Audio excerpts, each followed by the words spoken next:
Ah, now isn't this just an adorable ring? A little girl's favorite toy, a birthday present from Mommy and Daddy. But you better be careful with this particular one. Some rings carry love, but others carry a curse. And this is one cursed ring. It's calling her back.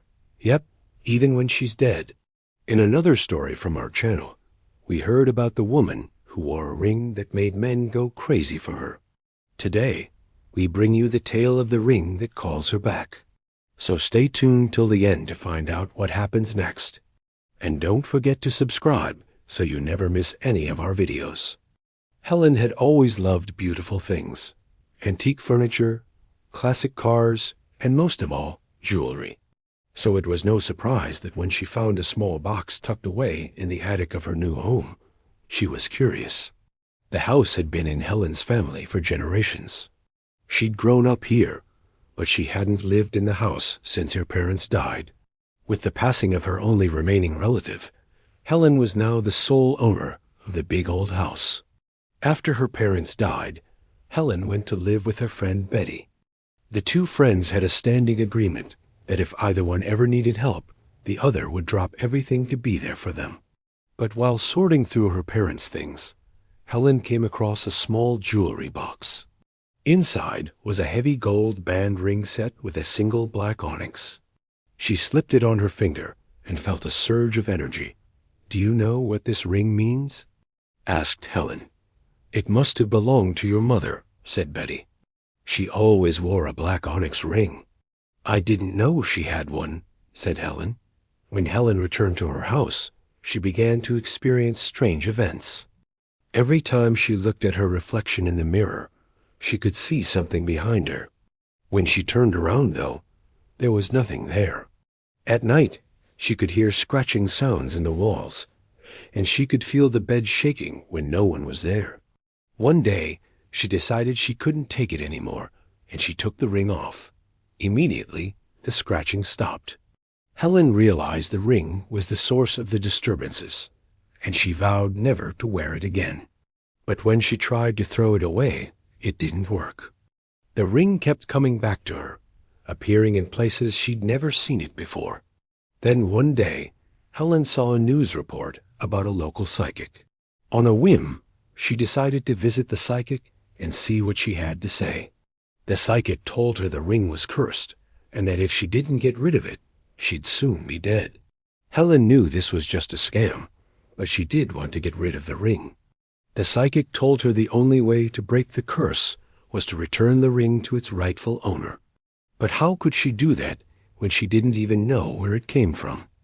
The psychic claimed she could help Helen break the curse by performing an ancient ritual. Helen agreed, and the two women went to the attic of Helen's house.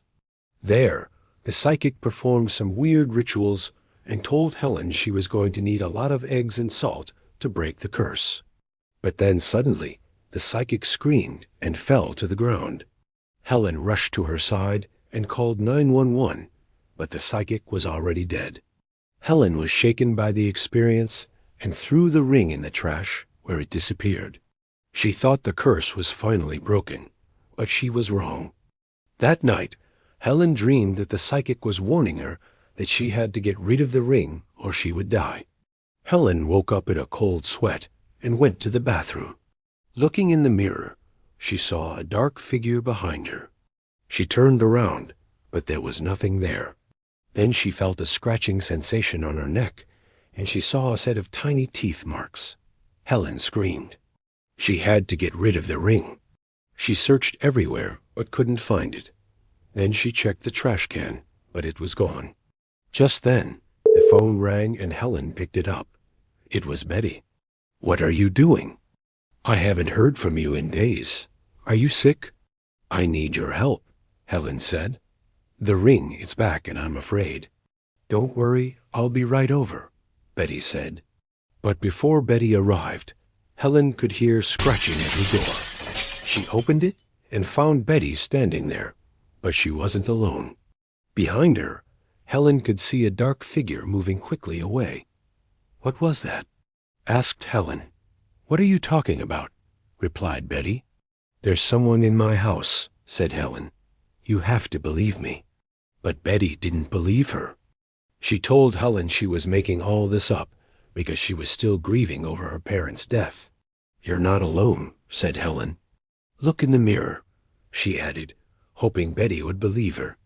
But when Betty looked in the mirror, she only saw herself. Suddenly, Betty noticed the ring on Helen's finger. "Where did you get that ring?" "I think I know where you can get rid of it," said Betty.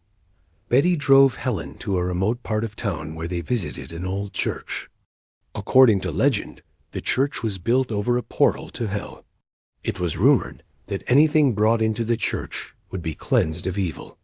As soon as they stepped inside, the air grew cold and a strong wind blew through the church. Betty walked up to the altar and placed the ring on it. "Now the curse is broken," she said. But then suddenly, the lights flickered and a dark figure appeared in the corner of the room. It moved towards them, growing larger and more solid with every step. Helen and Betty screamed and ran for the hills. They ran as fast as they could, but the figure was gaining on them. Finally, they reached Betty's car and jumped inside. As Betty started the engine, she turned to Helen and said, "See, I told you there was nothing to be afraid of." But as she said this, she turned pale as she realized that the figure from the church was now standing next to her, smiling wickedly. Helen could see the creature clearly. It was a tall, thin woman with long, sharp teeth and claws. Her eyes burned like hot coals, and she seemed to be made of darkness itself. "Oh my God," whispered Betty. "It's the ring wraith," she said. "It feeds on fear and despair. The only way to stop it is to destroy the ring." But the ring wraith lunged for Helen, knocking her to the ground. The creature grabbed the ring and swallowed it. Then it turned to Betty and said, "So you would betray me?" "I had to," said Betty. "My mother warned me about this." "You should have listened to me," the ring wraith hissed. Then it disappeared. Helen and Betty watched in horror as the ring wraith vanished. They didn't know where she'd gone or how to stop her, but they knew they had to try. They raced home, but when they arrived, they found their houses had been destroyed. All that remained were piles of rubble and twisted metal. The ring wraith had been here, and she wasn't finished with them yet. As Helen and Betty stood there surveying the damage, they heard a voice behind them. "Looking for this?" said a woman. She held the ring in her hand and smiled wickedly. "Give it back," said Helen. "You don't understand what you're messing with here." "Oh, but I think I do," said the woman. "This ring gives me power. Power over you." The woman raised the ring and laughed. "You're too late," she said. "The curse is mine now." And with that, she vanished. Helen and Betty looked at each other and knew they had to do something. If the ring wraith had the ring, she would become all-powerful. But how could they stop her? Helen suddenly remembered what the psychic had said. The only way to break the curse was to return the ring to its rightful owner. But who was the rightful owner? And how could they find her? Helen and Betty searched everywhere for answers, but they couldn't find anyone who knew anything about the ring's origins. They were about to give up hope when suddenly Helen had a breakthrough. She remembered her mother wearing a similar ring. Could this be the same one? Helen rushed to the jewelry store where her mother had bought the ring and showed the owner a picture of it. "Ah, yes, I remember that ring," said the jeweler. "It was a very special one. The stones were said to be from another world. The owner wanted to remain anonymous, but I remember her coming in to have it appraised. She said she wanted to know how much it was worth, so she could leave it to her granddaughter." Helen's heart skipped a beat. Could this be the owner of the ring? With the help of the jeweler, Helen tracked down the owner of the ring, a wealthy socialite who lived in a mansion on the outskirts of town. Helen and Betty approached the mansion cautiously. They weren't sure what to expect, but they knew they had to try to get the ring back. Just then, the front door opened, and a woman stepped out. It was the same woman who had stolen the ring from Helen. "You found me," she said, "but it's too late. The curse is mine." Helen lunged for the woman, but she was too quick. She dodged Helen and disappeared back inside the house. Helen and Betty exchanged worried glances. They knew they had to get inside the house and retrieve the ring, but they had no idea how. As they were discussing what to do, suddenly the front door opened and the woman beckoned for them to come in. "Come with me," she said. "I have something to show you." Helen and Betty followed her inside, and the woman led them to a small room in the basement. In the center of the room was a large mirror. "What is this?" asked Helen. "This mirror is the key to everything," said the woman. "It can show you anything you want to see." Helen stared at the mirror and saw a vision of the past. She saw a young girl wearing the same ring that Helen had found. The girl was laughing and playing, but then suddenly the vision changed. The girl was now older, and she was standing in the same room that Helen and Betty were in. The woman then revealed her true form, a grotesque, shadowy creature with sharp teeth and claws. The creature lunged for the girl, but she put up a good fight. She scratched and clawed at the creature, but it was too strong for her. Finally, the creature knocked the ring off her finger and swallowed it. The girl screamed in agony as the creature drained her of her life force. "Who was that girl?" asked Betty. "That was my daughter," said the woman. "And that creature, that's what I am now. The ring wraith chose me as her vessel. And when I die, she will be free to roam the earth once more." "How can we stop her?" asked Helen. "You have the power," said the woman. "The only way to defeat the ring wraith is with the power of love." Just then, the mirror flashed and the vision ended. Helen knew what she had to do. Helen returned to her house and gathered all the people she loved, her friends, her neighbors, her co-workers. She told them about the ring wraith and begged them to help her defeat it. Together, they formed a circle around the mirror in the basement. The mirror flashed and the ring wraith appeared.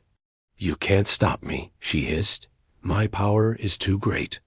"We may not be able to defeat you with brute force," said Helen, "but we have something you don't. We have love." The ring wraith sneered, but Helen continued. "Love for each other, love for our families, love for our friends. You may have taken my ring, but you'll never be able to take our love." The ring wraith screamed and tried to attack, but the people in the circle protected Helen. Suddenly, the mirror flashed and the ring wraith vanished. Helen knew that this was only a temporary victory. The ring wraith would be back, but she was ready for her. Now, whenever the ring wraith appeared, Helen and her friends were there to greet her, armed with the power of love.